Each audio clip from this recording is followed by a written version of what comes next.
tanpa kebangkitan Kristus, maka kekristenan itu tidak akan muncul karena banyak nabi-nabi, banyak utusan-utusan Tuhan, tetapi semuanya adalah mati, artinya almarhum. Tetapi hanya satu tokoh yang diidentikan dengan foundernya religi bagi istilah umum, ya. Sekalipun kedatangan Kristus tidak hanya sekedar membuat agama, itu akan sama dengan agama-agama yang lain. Sehingga dengan demikian, kedatangan Kristus itu merupakan sebuah awal dari sejarah keselamatan yang secara eksklusif dan tidak disamai dengan kepercayaan atau religi apapun. Sehingga Paulus dengan sangat tegas mengatakan, kalau seandainya Kristus tidak dibangkitkan, maka sia-sialah kepercayaan kita dan sia-sialah pemberitaan para rasul itu. Nah, saudara-saudara, Efesus ini sangat jelas mengatakan bahwa salib itu mendamaikan antara mereka yang disebut orang-orang yang tidak bersunat, yaitu kita, yang digambarkan jauh dari Israel atau dari orang-orang Yahudi yang digambarkan sunat secara lahiri. Karena perjanjian baru menekankan sunat secara rohani.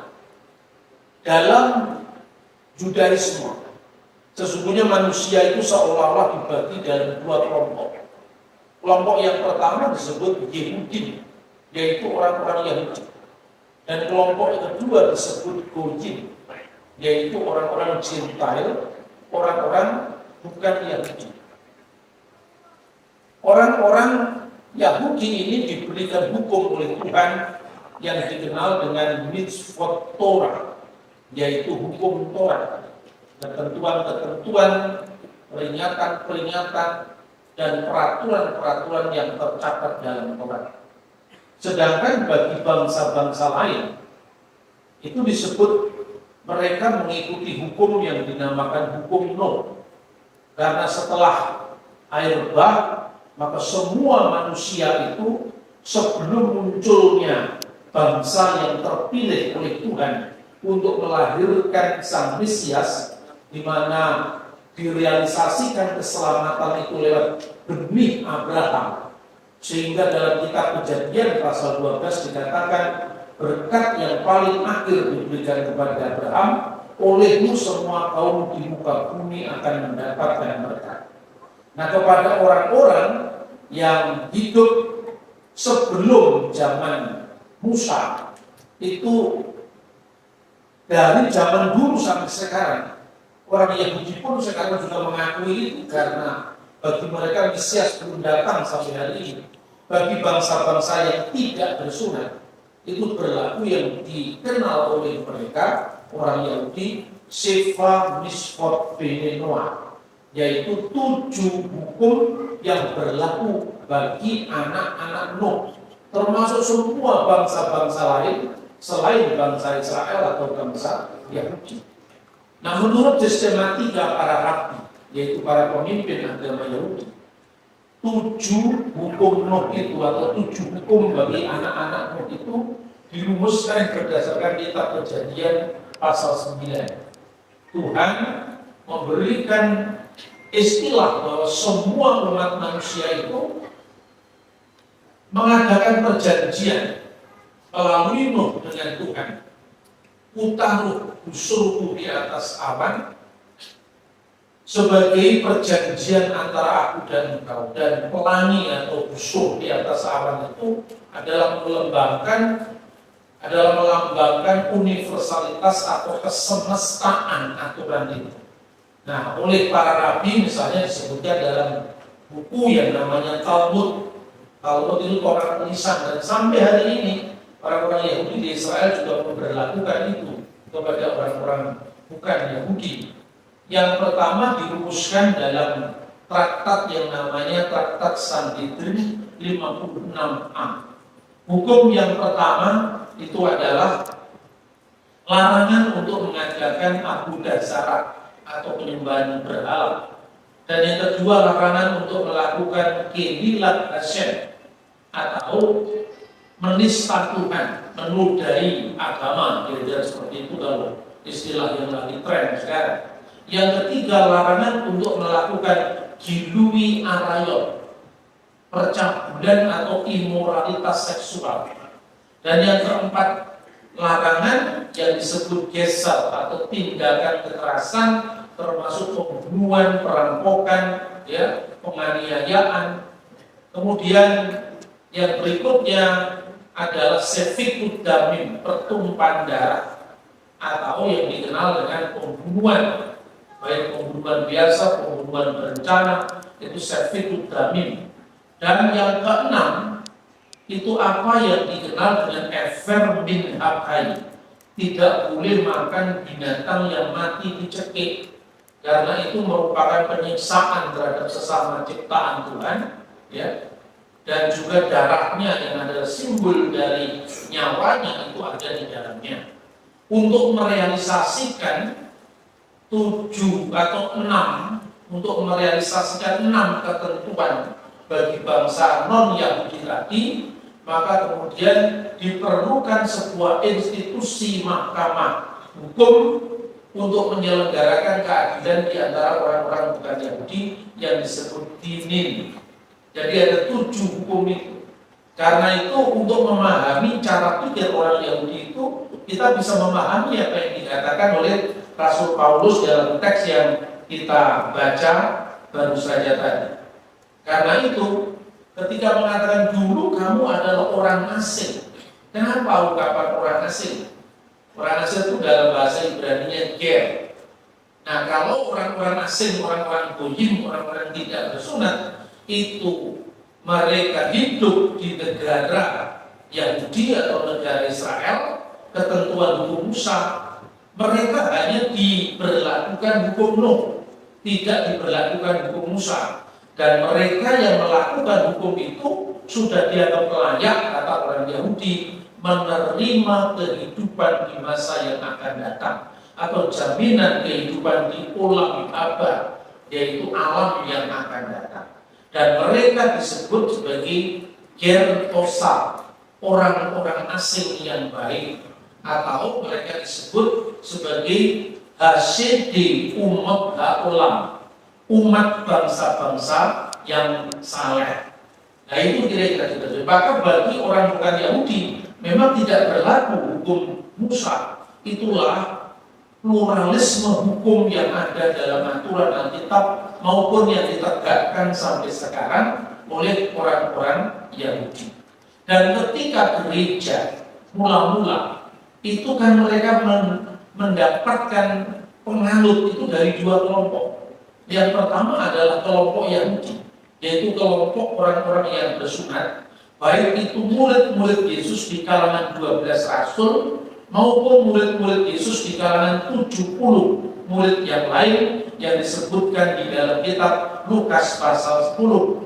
Nah, di antara orang-orang yang disebut jemaat orang-orang bersunat, ini pusatnya di Yerusalem. Pada zaman abad pertama dipimpin oleh Yakobus, saudara Yesus. Nah, jemaat Yerusalem ini masih terbagi menjadi 2, yaitu yang dikenal dengan orang-orang Yahudi yang berbahasa Yunani, karena mereka mewarisi Yahudi diaspora yang pusatnya ada di Alexandria. Dan yang kedua orang-orang Ibrani, yaitu orang-orang Yahudi yang berbahasa Aram yang ada di Yerusalem. Orang-orang Yahudi diaspora yang ada di Yerusalem. Dan kelompok kedua, kelompok yang sama sekali tidak ada hubungan dengan orang Yahudi yang pusatnya di Antioquia, sekarang wilayah Turki yang baru kena gempa kemarin. Disitulah untuk pertama kali murid-murid Yesus dari kalangan bukan Yahudi disebut Kristen. Nah, pada abad pertama, kira-kira tahun 49 Masehi, banyak orang-orang Farisi yang bertobat menjadi percaya akibat pelayanan Yakobus. Tetapi orang Farisi ini membawa mentalitas mereka untuk memaksakan hukum Musa kepada orang bukan Yahudi. Hasilnya kemudian mereka mengadakan sidang di Yerusalem atau disebut konsili Yerusalem yang pertama, di mana mereka dianjurkan, disepakati untuk kembali kepada hukum Nuh. Jadi bedanya kalau dalam sistematik Yahudi dibagi 7, kalau dalam sistematik kitab Kisah Para Rasul pasal 15 ayat 20 dibagi menjadi 4 saja, yaitu prinsip-prinsipnya: dilarang mempersembahkan sesuatu kepada berhala, dilarang melakukan percabulan, memakan binatang yang mati dicekik, dan dari darah. Darah itu maksudnya sefik damin, pertumpahan darah. Apa yang mempersatukan gereja sehingga mereka menyepakati bahwa Yahudi dan bukan Yahudi tidak menjadi batu sandungan lagi, Yahudi dan bukan Yahudi tidak ada tembok pemisah lagi, oleh karena Kristus yang telah mati bagi mereka. Nah, inilah saudara-saudara latar belakang dari apa yang dikatakan oleh Rasul Paulus dalam Efesus pasal 2 ayat 15. Sebab dengan matinya sebagai manusia, ia telah membatalkan hukum Taurat dengan segala perintah dan ketentuannya, untuk menciptakan keduanya menjadi satu manusia baru di dalam dirinya, dan dengan itu mengadakan damai sejahtera.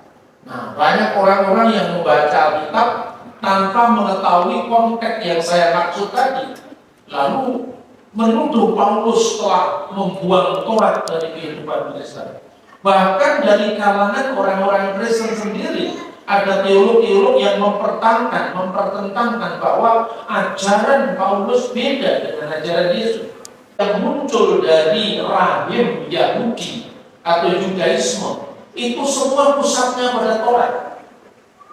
Termasuk Paulus, tidak ada yang tidak berpusat pada Taurat.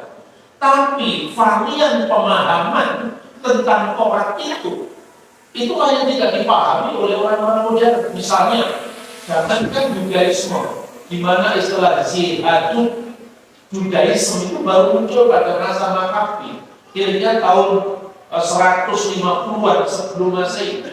Lalu muncul aliran-aliran yang namanya Saduki, Eseni, Parisi, dan kemudian pada abad pertama muncul yang namanya Nosrim atau Nasrani, yaitu kelompok Kristen dari kalangan Yahudi tadi. Jauh sebelum itu, pada saat setelah perpecahan kerajaan Israel Raya menjadi kerajaan Israel yang pusatnya di Samaria dengan kerajaan Yehuda yang pusatnya di Yerusalem, sudah ada sekte yang namanya Samaria.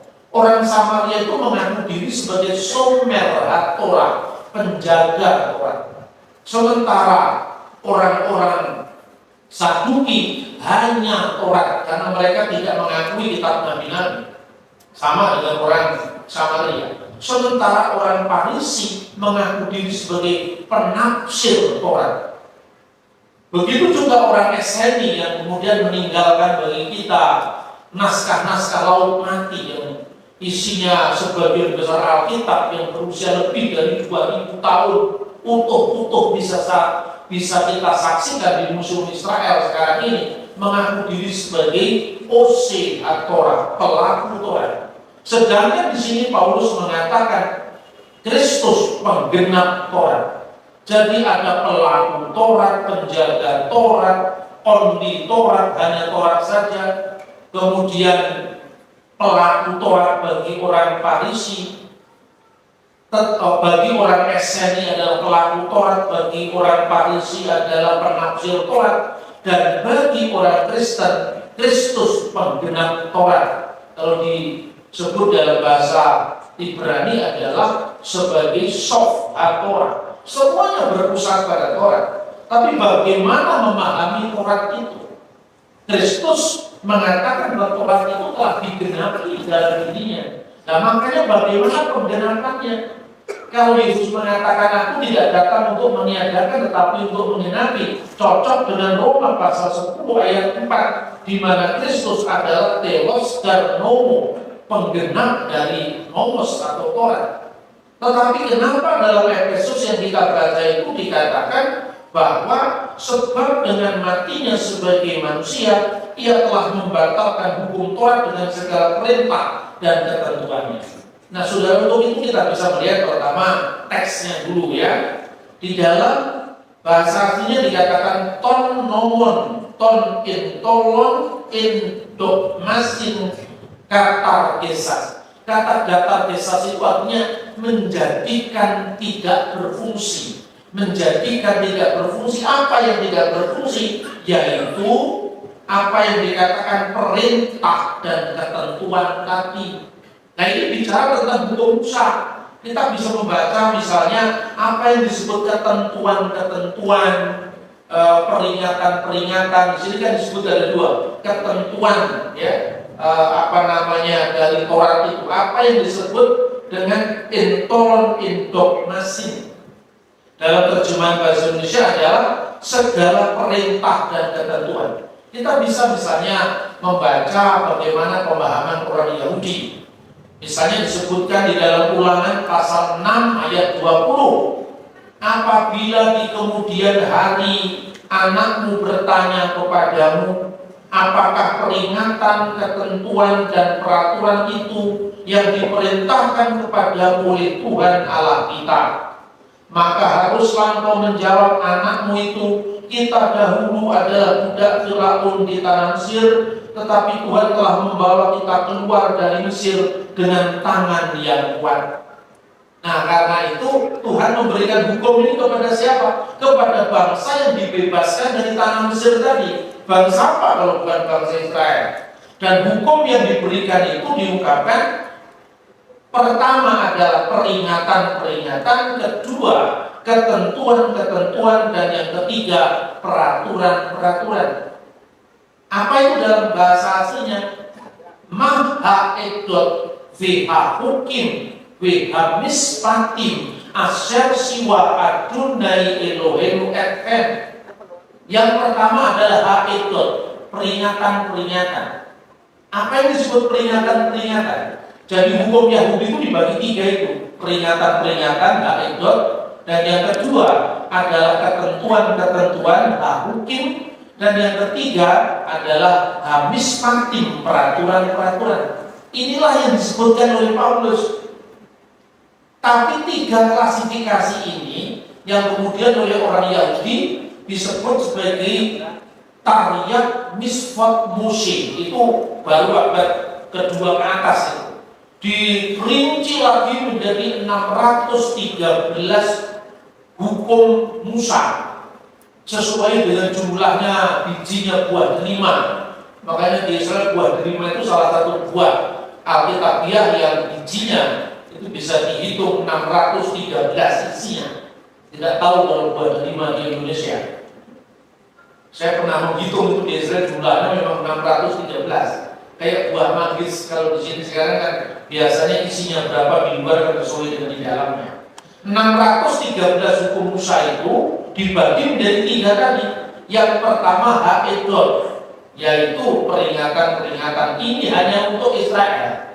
Dan yang kedua hahukim, Imamat pasal 11 ini pun hanya untuk orang Israel. Jadi yang Tauratnya silakan tetap makan pakpion, tidak apa-apa. Ya kan? Kemudian yang ketiga baru mispatim, itu hukum yang berlaku umum.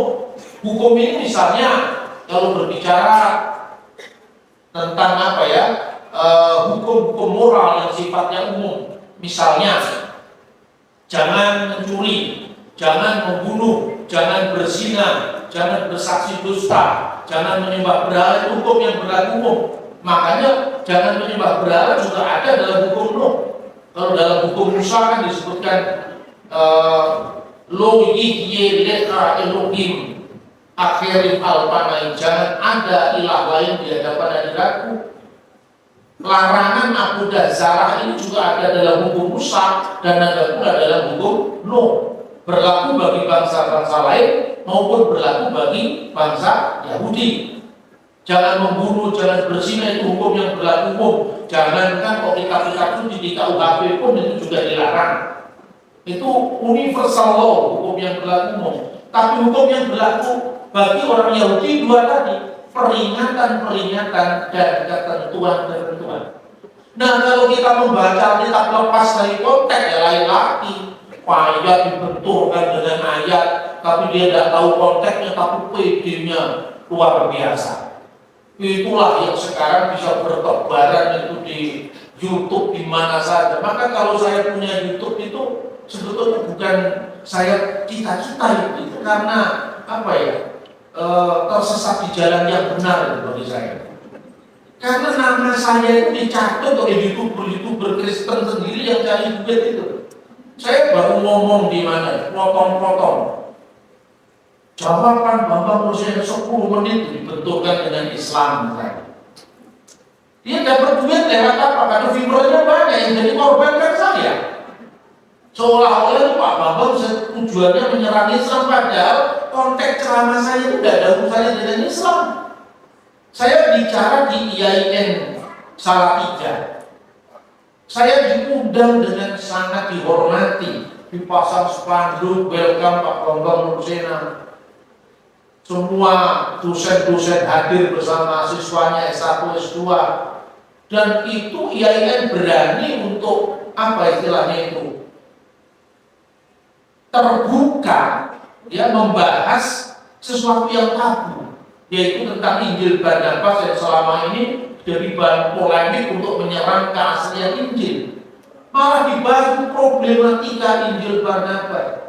Saya datang di situ, kemudian ada orang yang nanya, dosen yang nanya, dan mahasiswa yang nanya, kenapa orang Kristen menolak Injil Barnabas? Apakah itu karena ada nama Nabi Muhammad? Terus saya bilang tidak. Lalu saya jelaskan, konsep kenabian kita pun belum sama kok, mau dipaksa-paksakan. Jadi kalau orang Kristen menolak Muhammad, ya memang karena sudah tutup, tidak ada nabi lagi setelah Yesus. Karena Mesias itu imam, nabi, raja. Jawaban saya tidak menyerang siapapun. Tapi yang tiga-tiganya ada orang Kristen yang bikin YouTube. Bambang Rusena membungkam mulut profesor Islam. Nah itu kan, ini kan bahasa kebun binatang yang muncul, menyumbat, membungkam mulut ini. Jadi akhirnya apa? Teruk, gaduh. Tapi Injil tidak tersampaikan. Karena orang marah-marah dengan kita. Saya mau komplain ke YouTube nggak bisa karena memang tidak punya channel YouTube. Terpaksalah saya bikin channel YouTube, ini ceritanya. Maka untuk era sekarang ini, orang melayani Tuhan itu kalau belum selesai dengan dirimu, jangan melayani Tuhan, bertobat dulu. Jangan sampai gereja ini tempat pelarian, cari duit, cari popularitas. Ini membahayakan kita, pelayanan kita. Ingat pada orang lain yang merintis pelayanan dengan susah payah, dengan pengorbanan, dirusak dalam sekejap. Karena YouTuber itu yang tiba-tiba mau bikin apa itu, panjat sosial itu. Semua dimanfaatkan saya. Maka berita Paskah itu jangan sampai menajam-najamkan seperti dulu. Penajaman antara Yahudi dan non-Yahudi, antara kita dan mereka. Sekalipun proyek Tuhan itu betul, benar, memilih umat untuk dikuduskan agar melahirkan Sang Mesias yang nanti menjadi penyelamat semesta, bukan hanya orang Yahudi. Dan saat Kristus datang, lebih-lebih dengan kebangkitannya di antara orang mati, rencana ini sudah paripurna. Sekarang tidak ada lagi bedanya antara Yahudi dan bukan Yahudi, yang bersunat dan yang tidak bersunat. Dan itu memiliki sejarah yang runut, ya. Sampai-sampai aplikasinya juga tidak selalu mudah. Tapi kalau kita membaca sejarah itu dari generasi ke generasi, dari para rasul yang 12, para rasul yang 70, baru baca kita sudah bingung. Ada murid-murid yang mengundurkan diri karena tidak tahan mengatakan, karena tidak tahan mendengarkan apa yang dikatakan Yesus. Tubuhku benar-benar makanan, darahku benar-benar minuman. Nah, murid-murid itu tidak tahan. Kita mengharapkan Mesias yang menang perang dengan Roma.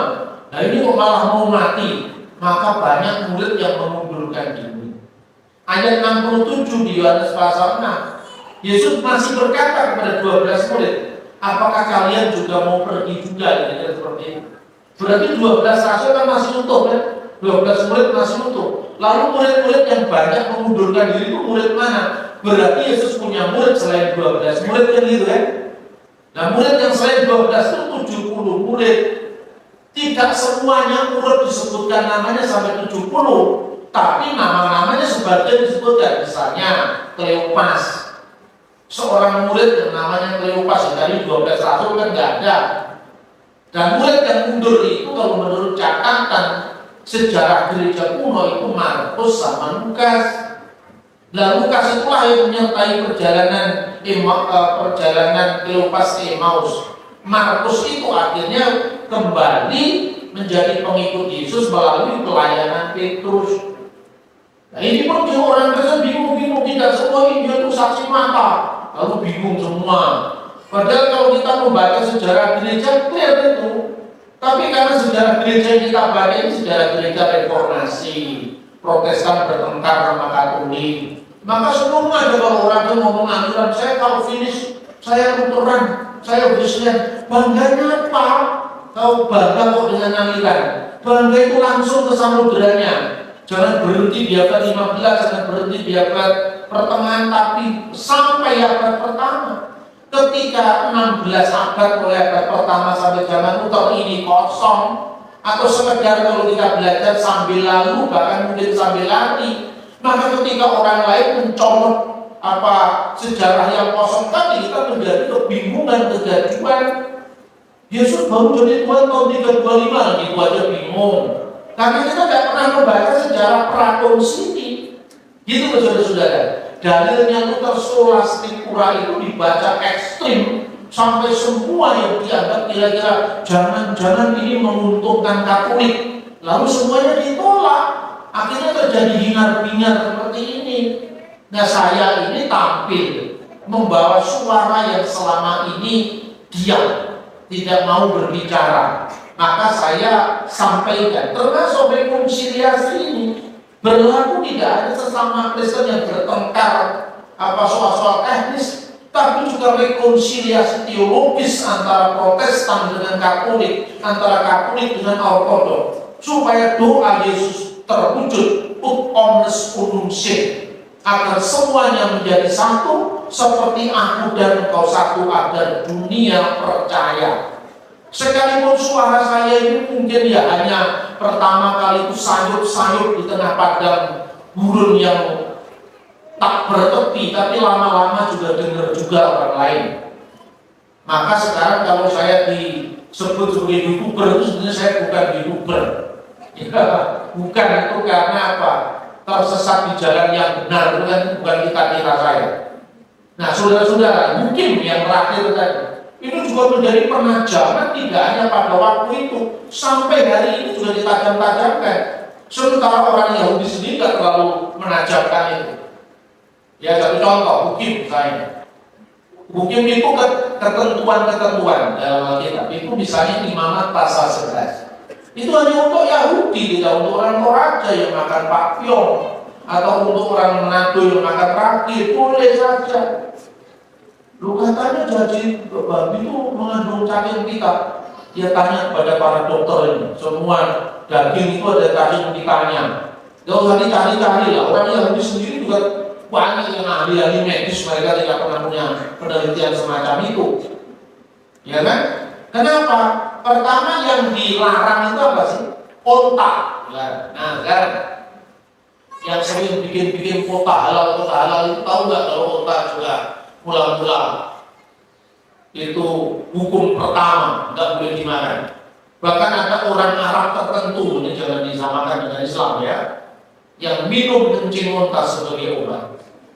Maka saya tanya kepada teman saya, ya orang yang tidak terlalu banyak pengetahuan tapi fanatik itu, kalau makan babi itu langsung ini. Kenapa? Babi kok dimakan? Kira-kira kamu mengatakan jijik dan seperti itu kan, ekspresi ini kan jijik. Kira-kira kalau orang yang makan babi itu lihat orang Arab kencing unta, apa nggak lebih gini-gini makannya? Kalau nggak makan babi cuma begini, kalau nggak makan babi mungkin gini-gini sampai sehari. Kalau nggak makan babi tapi dia minum kencing unta, itu lihat konteksnya apa dulu? Ya, bagi orang Yahudi, onta boleh dimakan, apalagi kencingnya. Kedua pelanduk, ketiga kelinci, baru babi yang keempat. Loh, kenapa babi dilarang? Onta dilarang, cumi-cumi dilarang, ikan patin dilarang, lele dilarang. Semua itu dilarang bagi orang Yahudi. Jadi kosher menurut hukum Yahudi itu lebih dari halal. Tapi orang Yahudi tidak pernah bikin Yerusalem kota kosher, tidak pernah. Bagi yang kosher ya Yahudi, yang bukan Yahudi ya silakan buka sekolah Mandarin. Ini kita contoh Indonesia. Kita ini heboh kalau soal Israel, timnas Israel dipersoalkan. Katanya gara-gara Bung Karno. Bung Karno itu tokoh yang dinamis kok. Ketika Bung Karno mengatakan go to hell with your eye kepada Amerika, kenapa Indonesia sekarang punya hubungan diplomatik dengan Amerika? Karena itu konteksnya waktu itu beda dengan konteks sekarang. Itu konteks di pidato Bung Karno tahun Februari Revolusi tahun 64. Ganyang Malaysia misalnya Bung Karno. Apa sekarang kita ganyang Malaysia? Kita kalau berobat saya tidak pernah. Iya kan? Nah, inilah beberapa pokok pikiran yang perlu kita sampaikan. Pertanyaannya, kenapa kok babi dilarang? Yang lain-lain juga dilarang tapi nggak pernah heboh. Kok babi yang paling heboh? Anda bisa melihat sejarahnya. Yaitu pada saat Antiochus IV Epiphanes tahun 167 sebelum Masehi, mulai tanggal 25 bulan Yahudi Kislev, menajiskan bait Allah Yerusalem, mempersembahkan patung dan darah babi, mempersembahkan daging dan darah babi kepada patung dewa-dewa Yunani. Itu kekejian bagi orang Israel. Padahal orang Israel sebelumnya, kalau goyim ya silakan. Kalau Yahudi mempersembahkan sapi atau lembu atau kambing, domba, yang Arab mempersembahkan unta. Makanya dalam sejarah Islam kakeknya kanjeng Nabi Muhammad, yaitu Abdul Muthalib, itu mempersembahkan 100 unta untuk menebus Abdullah. Ada baca sejarah Islam. Orang Yahudi korbannya bukan unta, maka korbannya kakeknya Nabi Muhammad tidak memenuhi syarat imamat pasal 11. Karena unta, orang Cina babi, orang Papua babi, maka baca anak perdamaian. Kalau suku sudah bertengkar, kemudian anak dari suku yang dikalahkan ini dipelihara oleh suku yang memenangkan itu, dan kemudian dipotong babi, selesai rekonsiliasi. Jadi jangan lihat babinya saja, lihat di balik simbol rekonsiliasi itu bagi bangsa lain. Cina, Papua korbannya adalah babi, Arab korbannya adalah unta. Israel tidak boleh unta, tidak boleh babi. Makanya sekalipun hukum tentang larangan makan babi itu baru muncul pada zaman Musa, tetapi pada zaman Nuh, yaitu di Bahtera, itu sudah ada binatang yang tame, yang tidak tahir, dan ada binatang yang tahor, yaitu binatang yang tahir. Tahor dan tame ini belum untuk klasifikasi makanan, tapi baru pada klasifikasi korban. Loh, kenapa klasifikasi korban, Pak? Unta tidak boleh dikorbankan, babi tidak boleh dikorbankan, karena babi itu sulit menandai anak sulungnya. Mana anak sulungnya kan sulit. Pada korban yang diberikan kepada Tuhan itu harus yang sulung. Sebab apa? Kalau sapi anaknya 2 kan gampang menandai kesulungannya. Tapi kalau babi anaknya 13, mana yang sulung kan sulit. Itulah yang disebabkan kenapa babi tidak boleh dikorbankan. Penjelasan seperti ini penjelasan para rabi Yahudi. Anda membaca tulisan misalnya Rabi Rasi, Rabi Rambang, bukan penjelasan saya. Ada lagi yang menjelaskan kenapa babi dilarang. Itu karena Pilo memberi penjelasan. Sekalipun kalau sudah hukum, ketentuan tidak boleh dipertanyakan. Bagi orang Yahudi misalnya, buah pengetahuan yang baik dan yang jahat itu buah durian atau buah apel. Sudah, pokoknya tidak boleh. Itu hukum. Tapi dasar orang Yahudi itu memang selalu menggunakan otaknya. Otaknya tidak boleh pensiun, maka usianya panjang semua. Orang Yahudi kan tingkat kematiannya di atas 90 tahun. Karena otaknya selalu dipakai, tidak pernah pensiun. Sekalipun Tuhan sudah mengatakan nggak ada keterangan, dicari karena logikanya mesti harus dipakai. Philo dari Alexandria pada abad kedua sebelum Masehi dalam bukunya The Special Law jilid 4 cross-check sendiri. Babi dilarang karena binatang ini, karena daging binatang ini adalah daging yang paling enak di seluruh dunia bagi orang yang memakannya. Maka berbahagialah engkau orang Toraja yang akan takbir. Karena sudah ada penawarnya, namanya daun mayang. Tetapi kenapa dilarang? Kalau itu nggak dilarang, mungkin ya kenyamanan hidup itu telah akan memperpanjang lagi Exodus 3-40 tahun, mungkin ditambah 40 tahun lagi. Nah, ini alasan-alasan historis, alasan-alasan hukum yang saya sampaikan untuk memperdalam kajian teologis kita, sehingga Paulus mengatakan yang dibatalkan, yang tidak berfungsi lagi itu bukan mengubah hukum sama sekali tidak, tapi setelah saatnya tiba, pemisahan tembok pemisah itu otomatis batal, otomatis tidak berlaku tembok pemisahnya, yaitu dengan kedatangan Kristus. Tuhan memberkati kita.